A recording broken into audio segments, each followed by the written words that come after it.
Et que se passe-t-il dans le monde de la tech? Nous recevons aujourd'hui un nouvel expert, Guy Kioni. Bonjour et bienvenue. Bonjour Clarisse. Dis-moi, aujourd'hui, je crois que tu vas nous parler d'une technologie dont on parle, qui est très souvent à la mode, qui est très à la mode, c'est l'intelligence artificielle. Tout à fait. Alors d'abord, qu'est-ce que c'est?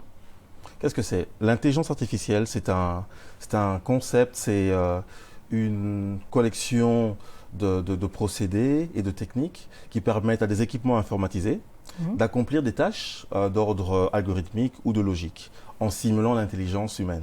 Alors, et en quoi le continent pourrait en profiter, par exemple?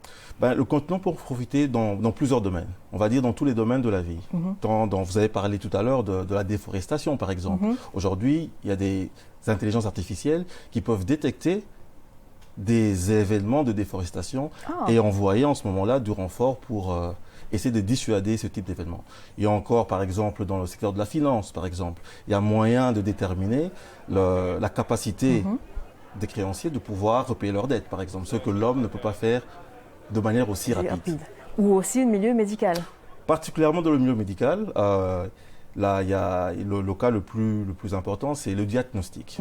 Pour faire un diagnostic, il faut beaucoup de temps et des ressources. Aujourd'hui, avec l'intelligence artificielle, il est possible d'analyser très rapidement et de manière très précise des diagnostics sur des malades. Et donc, il y a moyen de faire de la biomédecine avec précision, ce qui n'est pas faisable par les humains. Alors justement, on en est où sur le continent en termes de développement de l'intelligence artificielle? On parle souvent du Rwanda d'ailleurs. Oui, on parle souvent du Rwanda. Il y a quelques pays, entre autres le Ghana ainsi que le Nigeria. Le Rwanda est définitivement un des pays précurseurs. Il y a d'ailleurs l'Institut des sciences mathématiques qui a ouvert un centre là-bas avec Google et Facebook pour justement essayer de promouvoir ces technologies. Par contre, il y a certaines limitations, on va dire. Il n'y a pas assez de ressources humaines avec les compétences nécessaires. Il y a un problème d'infrastructure. Aujourd'hui, l'intelligence artificielle se base sur une base de données assez large. Or, la capacité de créer des données et de les emmagasiner, elle est assez réduite en ce moment. Il n'y a pas assez de data centers, il n'y a pas assez d'énergie, on va dire, pour générer ces données. Et donc, tout ça sont des limites qui font qu'il y a des limites à ces technologies. Donc en fait, il faudrait faire quoi? Plus d'investissement, ou alors est-ce que c'est au niveau de l'éducation? En fait, il faut une combinaison d'initiatives. Un, au niveau de l'éducation, non seulement des développeurs, on va dire, mais aussi des décideurs politiques qui doivent créer des cadres légaux qui vont attirer en ce moment-là des investissements. Parce qu'aujourd'hui, le secteur privé hésite d'investir dans ces technologies qui coûtent énormément cher, parce qu'il n'y a pas de garantie que le cadre légal va garantir un retour sur leur investissement. Il faut éduquer, comme on a dit, donc le secteur public, mais aussi le privé, le secteur académique. Aujourd'hui, dans nos écoles ou encore à l'université, l'intelligence artificielle n'y figure pas. Dieu merci au Rwanda, c'est le premier pays africain à avoir un master en intelligence artificielle.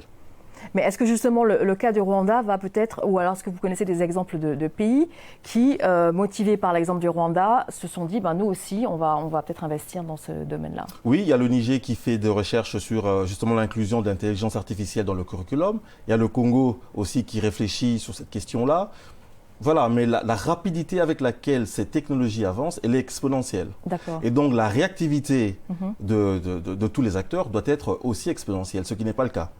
Et donc ça peut causer des inégalités assez fortes. Et donc ça va suivre, en tout cas vous pensez que ça va suivre?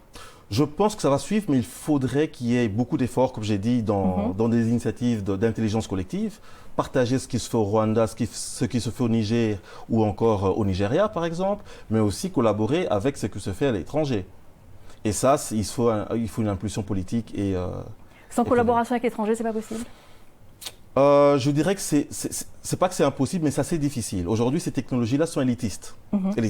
Dieu merci, les GAFA, aujourd'hui, Facebook, Google installent des centres de recherche dans ces domaines-là en Afrique.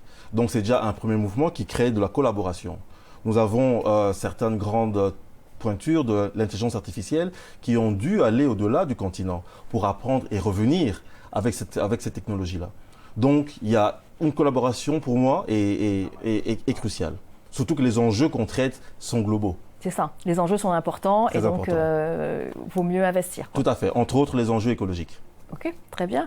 Merci beaucoup pour toutes ces précisions. À très bientôt alors. À très bientôt, merci beaucoup. Alors, une boîte de 6, une boîte de 12, protégée.